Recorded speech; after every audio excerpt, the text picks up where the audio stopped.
Hello everyone. आज की current affairs में आप लोगों का स्वागत है और सभी प्रश्न इम्पोर्टेंट हैं, इसलिए क्लास अंत तक देखिएगा। आने वाले एग्जामों में बहुत ही इम्पोर्टेंट प्रश्न पूछे जा सकते हैं। और जो लोग चैनल पर नए हैं सब्सक्राइब कर दें। चलते हैं सीधे क्वेश्चन पे।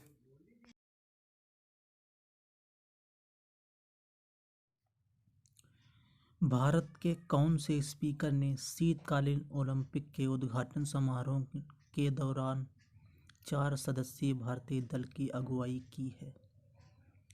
तो इसका आंसर है मोहम्मद आरिफ खान। इसका आंसर है मोहम्मद आरिफ खान। भारत के स्पीकर शीतकालीन ओलंपिक समारोह के दौरान 4 सदस्यीय दल की अगुवाई की है। तो इसका आंसर है मोहम्मद आरिफ खान। मोहम्मद आरिफ खान ने हाल ही में शीतकालीन ओलंपिक के उद्घाटन समारोह के दौरान 4 सदस्यीय दल की अगुवाई की है। वे खेलों में केवल एकमात्र भारतीय के रूप स्पीकर आरिफ खान हिस्सा लेंगे। इन्होंने स्लालोम एवं जायंट स्लालोम स्पर्धा के लिए क्वालिफाई किया है। अगला प्रश्न,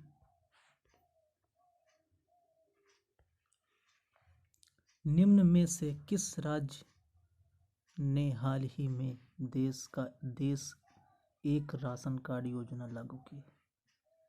एक देश एक राशन कार्ड योजना लागू की है, यह टैग है। तो इसका आंसर है छत्तीसगढ़ सरकार। छत्तीसगढ़ सरकार ने हाल ही में एक देश एक राशन कार्ड योजना लागू की है, जिसके तहत राज्य के पात्र उपभोक्ता अपने खाद्यान्न का कोटा देश भर में किसी भी राशन की दुकान से ले सकेंगे। छत्तीसगढ़ सरकार ये योजना लागू करने में 35वां राज्य केंद्र शासित प्रदेश बन गया है। अगला प्रश्न,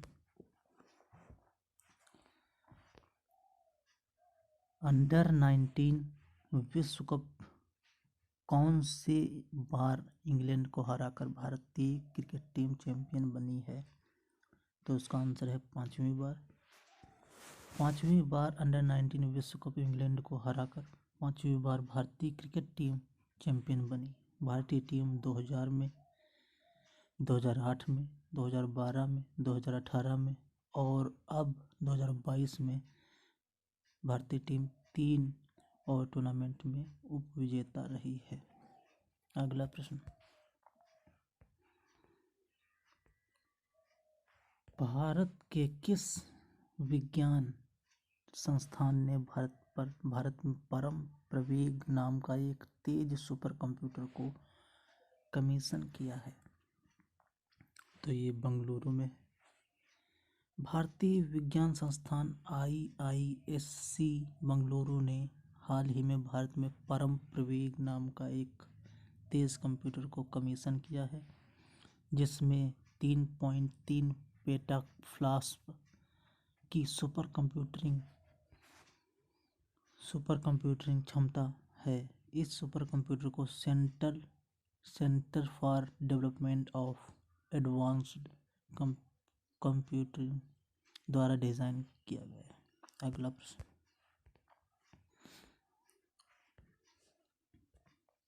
प्रधानमंत्री नरेंद्र मोदी ने हाल ही में कितने फीट ऊंची समानता की मूर्ति का उद्घाटन किया है? इम्पोर्टेंट क्वेश्चन है। 216 फीट ऊंची मूर्ति का अभी स्टेचू ऑफ इक्वलिटी की स्थापना की है। 216 फीट ऊंची प्रधानमंत्री ने हाल ही में 216 फीट ऊंची समानता की मूर्ति का उद्घाटन किया है, जो कि स्टेचू ऑफ इक्वलिटी 11वीं सदी में भक्त संत जी रामानुजाचार्य की मूर्ति है। यह मूर्ति पंचलोहा से बनी हुई है। अगला प्रश्न,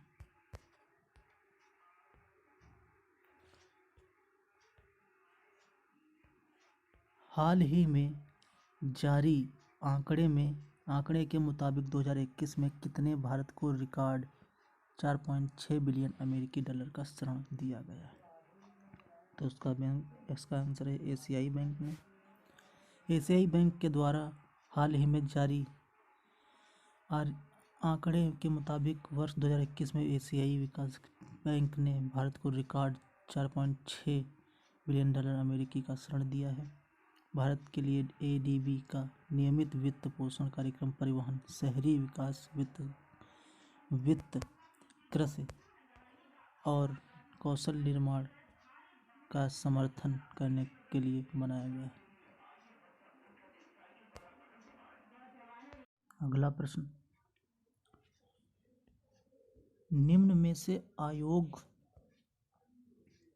ने हाल ही में सबसे पुराने खादी संस्थान मुंबई खादी और ग्रामोद्योग संघ का खादी प्रमाणन रद्द कर दिया है। तो इसका आंसर है खादी और ग्रामोद्योग आयोग ने हाल ही में सबसे पुराने खादी संस्थान मुंबई खादी और ग्रामोद्योग संघ का खादी प्रमाणन रद्द कर दिया है। यह MKVIA 1954 से मेट्रोपॉलिटन इंश्योरेंस हाउस मुंबई में लोकप्रिय खादी इंश्योरेंस चला रहा है। अगला प्रश्न, BCCI अध्यक्ष सौरभ गांगुली ने हाल ही में किस शहर में विश्व के तीसरे सबसे बड़े क्रिकेट स्टेडियम की आधारशिला रखी है? तो इसका आंसर है जयपुर में अध्यक्ष सौरभ गांगुली ने विश्व के तीसरे सबसे बड़े क्रिकेट स्टेडियम की आधारशिला रखी है। इम्पोर्टेंट प्रश्न है, याद कर लीजिए। इम्पोर्टेंट फैक्ट देखते हैं इसका। राजस्थान के जयपुर में हाल ही में मुख्यमंत्री अशोक गहलोत और BCCI अध्यक्ष सौरभ गांगुली ने हाल ही में विश्व के तीसरे सबसे बड़े स्टेडियम की आधारशिला रखी है। यह अंतर्राष्ट्रीय क्रिकेट स्टेडियम भारत का दूसरा सबसे बड़ा क्रिकेट स्टेडियम है। इस स्टेडियम में 75,000 दर्शकों के बैठने की क्षमता होगी। अगला प्रश्न, इनमें से किस पॉलिटिकल पार्टी के वयोवृद्ध नेता चंदू पतला जंगरेड्डी का हाल ही में निधन हो गया? तो ये भाजपा के थे।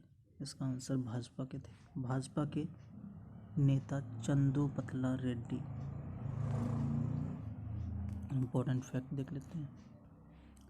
भाजपा लोकसभा में भाजपा के वयोवृद्ध नेता चंदू पतला जंगरेड्डी का हाल ही में निधन हो गया।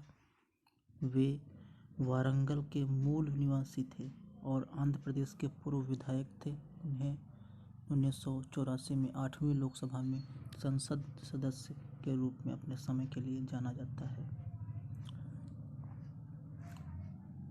तो आज के लिए इतना ही। उम्मीद करता हूँ कि आप लोगों को अच्छे से समझ में आया होगा और सभी प्रश्न इम्पोर्टेंट हैं आने वाले सभी एग्जामों के लिए।